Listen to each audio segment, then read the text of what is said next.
આજનું સૌથી મોટું કોઈ દૂષણ હોય તો એ છે મોબાઈલ, અને મોબાઈલ જે છે એ મારી નાખશે. આજના બાળકો માટે મોબાઈલ માત્ર સાધન નથી પરંતુ આદત બની ગયું છે.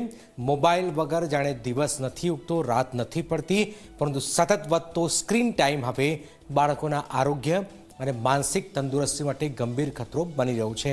આ અમે શા માટે કહી રહ્યા છે, શું થઈ રહ્યું છે મોબાઈલના કારણે, આવું જોઈએ, જાણીએ, સમજીએ.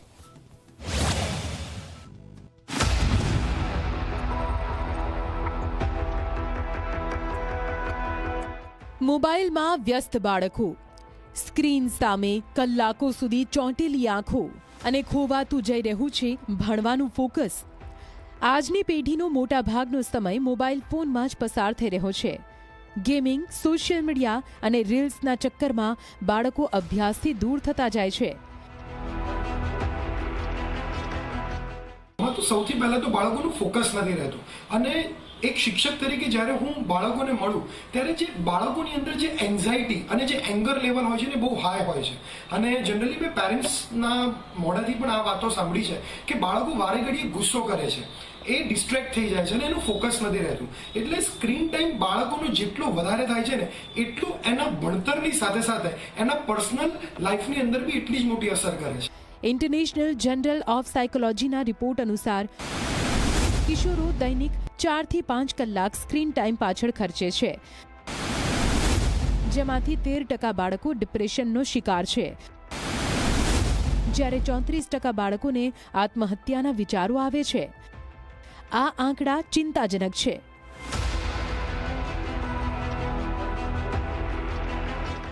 તો જ્યારે એ લોકોનો 60 મિનિટનો જે લેક્ચર હોય છે ને એની અંદર બી લોકો ડિસ્ટ્રેક્ટ બહુ જલ્દી થઈ જતા હોય છે, અને ક્યારેક તો અમારે એવું કહેવું પડે છે, ભાઈ તારું ધ્યાન ક્યાં છે.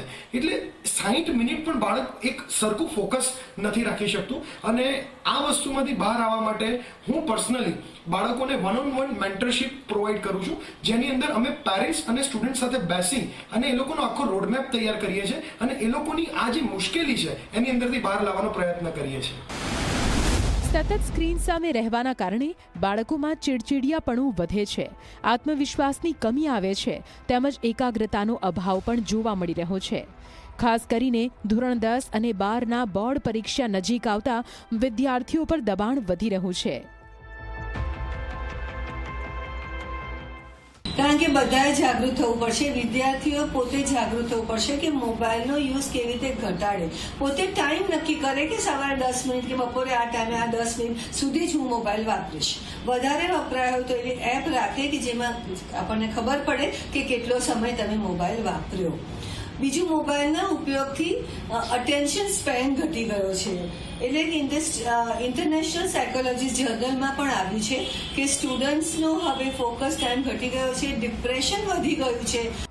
વિદ્યાર્થીઓની બગડતી માનસિક સ્થિતિને લઈ સારથી હેલ્પલાઇન પર મદદ માટેના ફોન સતત વધી રહ્યા છે.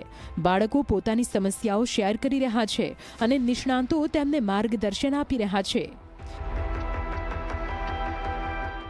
ભણવા બેસતા પહેલા મોબાઈલને દૂર રાખી દેવાનો, 1 કલાકનો સમય આપીને શાંતિથી ભણવાનું. અને ભણવાનું એટલે એવું નહીં કે ફક્ત વાંચવાનું, ભણવા માટે ફોકસથી વાંચવું પડે, તેને સરસ રીતે સમજીને યાદ રાખવું પડે, અને પરીક્ષામાં એ સારામાં સારી રીતે લખવા માટે એ રિપ્રોડ્યુસ થવું જોઈએ નોલેજ પાછું. તો આ બધા માટે મોબાઈલનો ઉપયોગ ઘટાડવો ખૂબ જ જરૂરી છે. વિદ્યાર્થીઓ પોતે જાગૃત થાય, વાલીઓ તેમાં મદદ કરે, શાળાઓ અને શિક્ષકો પણ આમાં ચોક્કસ જ મદદ કરી શકે છે. સારથી હેલ્પલાઇનમાં જે ફરિયાદો આવે છે તેમાં અમારી સાયકોલોજીની ટીમ પણ સ્ટુડન્ટ સાથે વાત કરી તેમને મદદ કરે છે. મોબાઈલ જરૂરિયાત છે, પરંતુ અતિશય ઉપયોગ નહીં. સમયસર ચેતીએ, કારણ કે બાળકોનું ભવિષ્ય સ્ક્રીન પાછળ નહીં પરંતુ સાચા માર્ગદર્શનથી જ સુરક્ષિત બને છે.